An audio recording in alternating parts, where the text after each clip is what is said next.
things are adjusting and the channeling is beginning to come in, is that some of the terminologies and words and phrases that I use change. And there is not so much of the growing up in the time period in which she did in the South. There was a lot more of a drawl and a specific flowering, flowy drawlness to her speaking, even though it is not extreme. But when we are starting to speak and come through, the words become more, I'm not going to say exact, but I'm going to say the words are more carefully chosen. Yes. When she is just talking, she does not worry about or consider words a lot, unless it is a purposeful conversation. But when we are coming through, there is more of a careful choosing of words. She's being hard on herself again. We understand that that is part of being there in the darkest of the dark. There is more separation and not the full connection, and she cannot have her fullest experience there. It cannot be contained in the physical body. So because of that, she will always tend to feel a sense of abandonment and not quite full, somewhat lacking in some area, always trying to fill it. It is not that it is empty, it's just that she cannot have access to all of that there. It would blow a gasket. Many gaskets, actually. But still. She has been working and trying to make herself be of a certain mindset and emotional set. We'll go with that. That is seen there as in line with what a preferred spiritual being would have. It is in that, like in the movies that you have, or the stories that are put forward about Yeshua, or Buddha, or Muhammad, there is a certain air that they give to them. A peace despite that which is going on around them.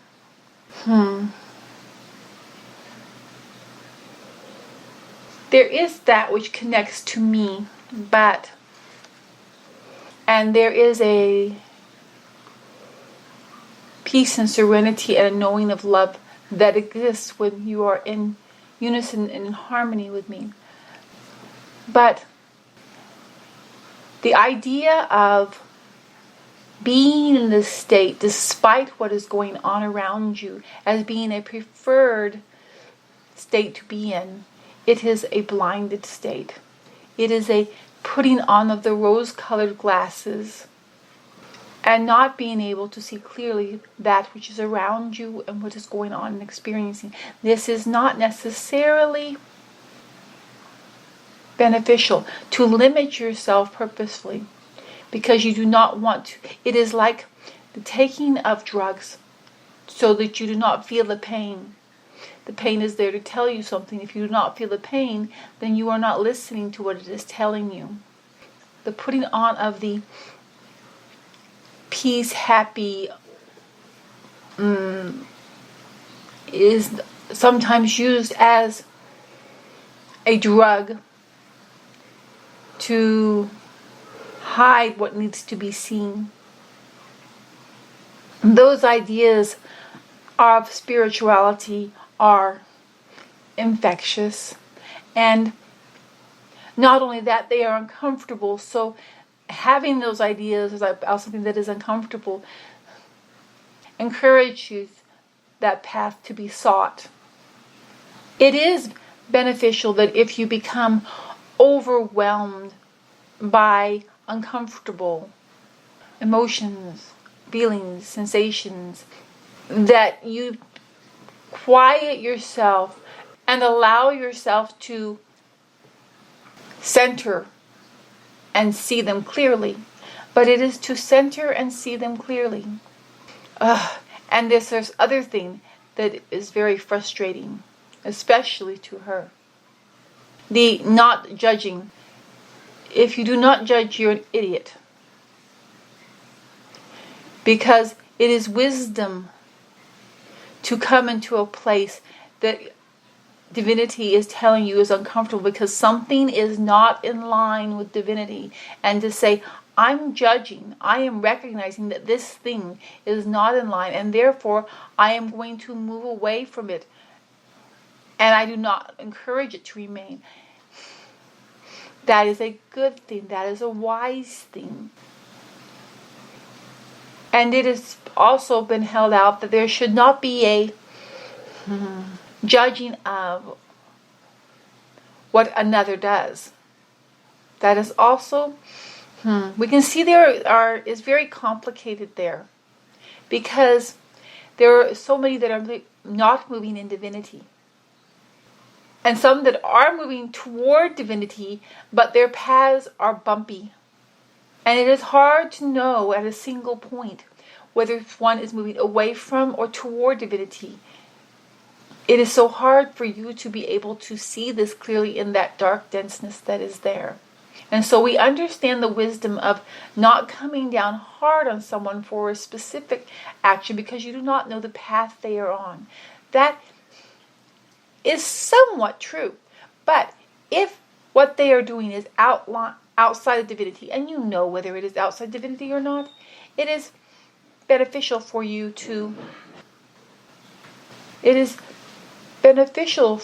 to move away from it, because and if in the moving away from it, it is beneficial for you to judge and say, I cannot be in line with this because this is not in line with divinity. And you can even go so far as to say, I cannot be aligned with this soul because this soul's actions are not in line with divinity, and that is not compatible with my own path. That is fine. It is okay to judge, you show that wisdom in judgment. It is also wise to recognize that at times some may be at different places on their path, and you may not know what they are. But with time, it becomes apparent. If someone makes a choice that is outside of the line with divinity, and then they make another choice that is not outside in line with divinity, and make another choice outside in line with divinity in the same issues or areas, and you see consistently over a period of time that they have not changed, but in some cases have actually hardened in this path, then that is very clear. You can very well judge and say this person is consistently not acting in line with divinity. I am going to question and not align with someone for in the future, especially because this is the path that they have shown that they are on. Now, why am I discussing judging? The expression is in an interesting place at present. The fullest time we were self is interconnected and aligned with all that exists. And there is a lot of intensity on the complete spectrum of all emotions and feelings and thoughts. There is a profoundness that is occurring. And in these profound moments of realigning, there are those that are in elation and joy. There's those who are moving into the light but are still in the confusion and unsettled.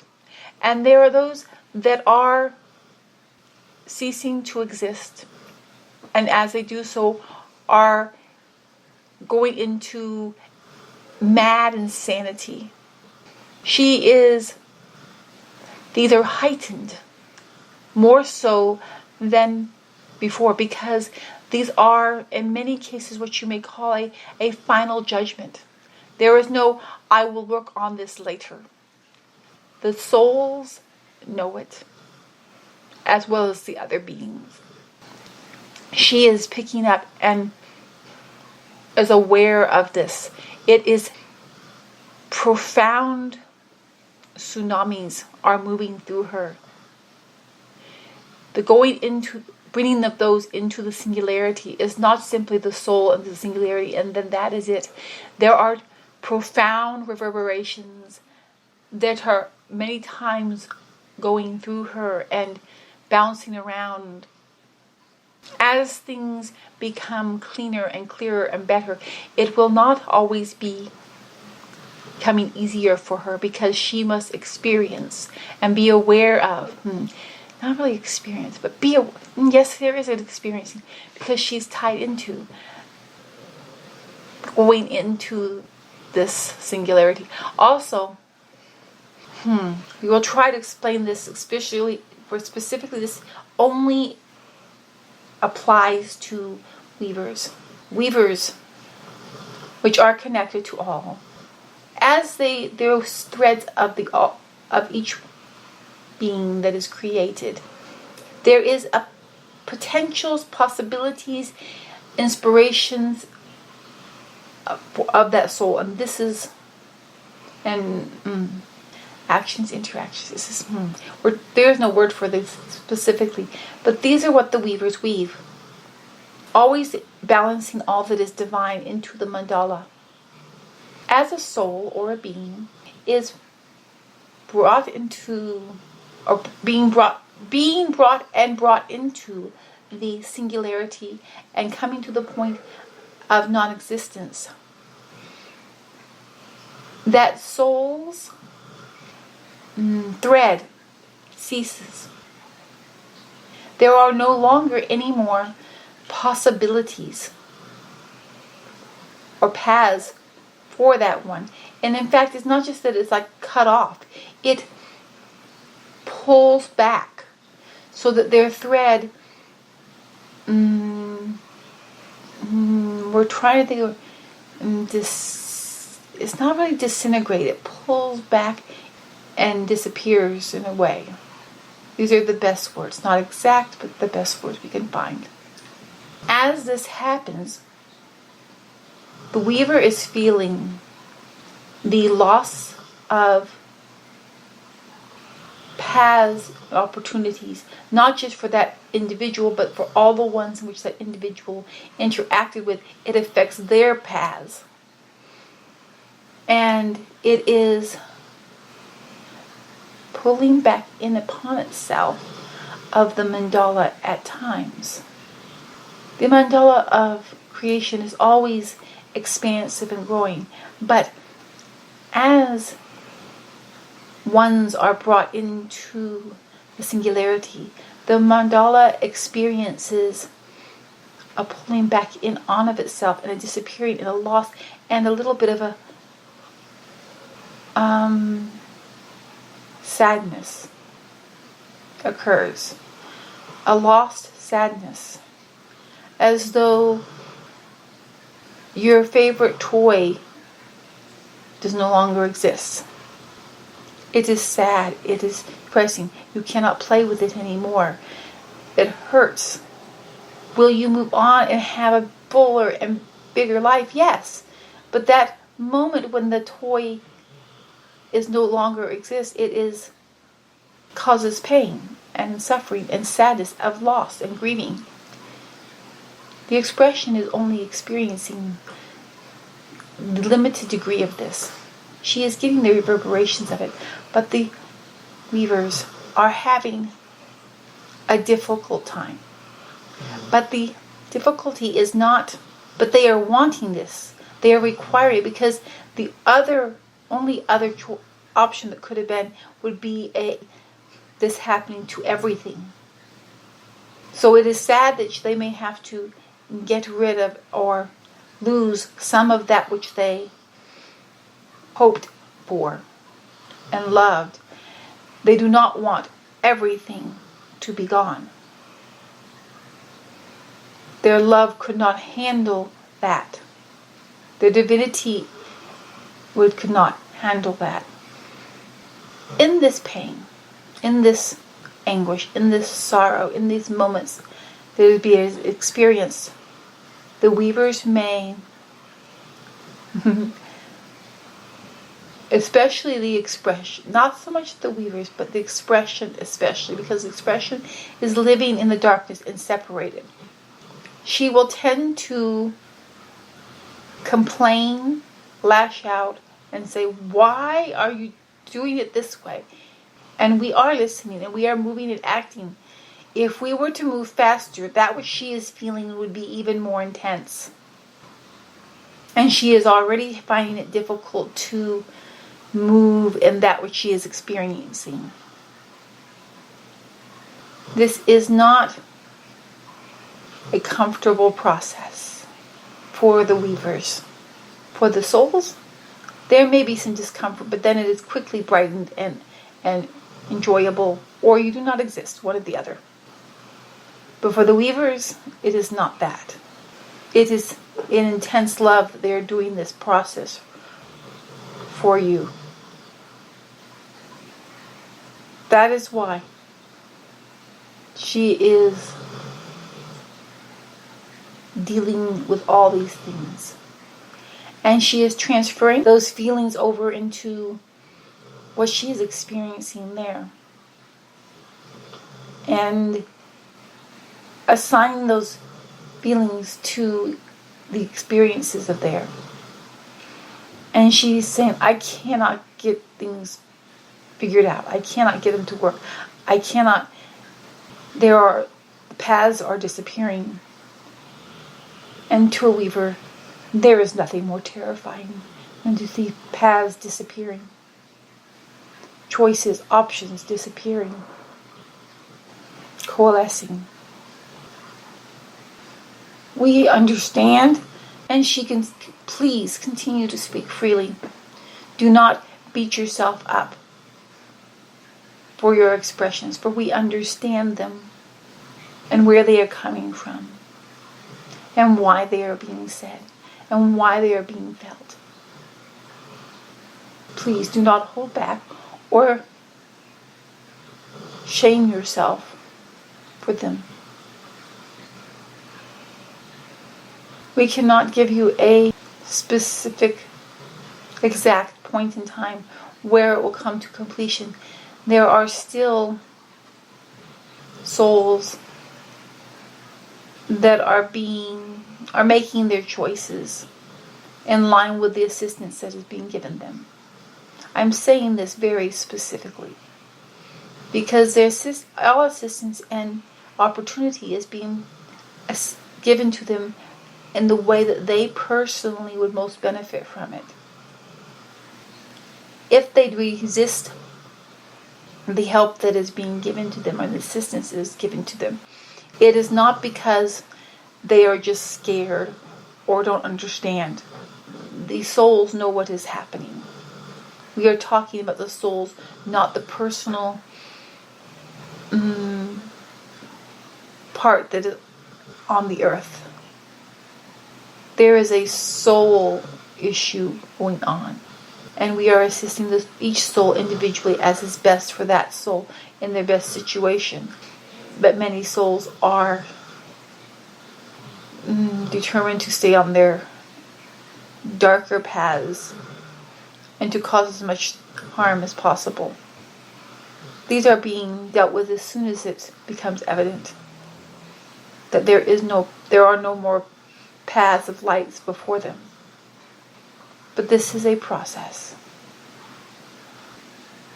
We know that you know this, but we also know that you are impatient for this to end because it seems as though it has been horrible forever.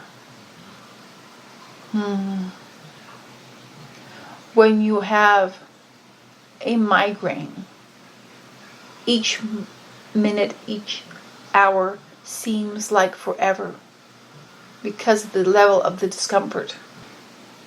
Because of the level of discomfort that you are in, all you can see is the discomfort, and it seems to be going on forever. It is not.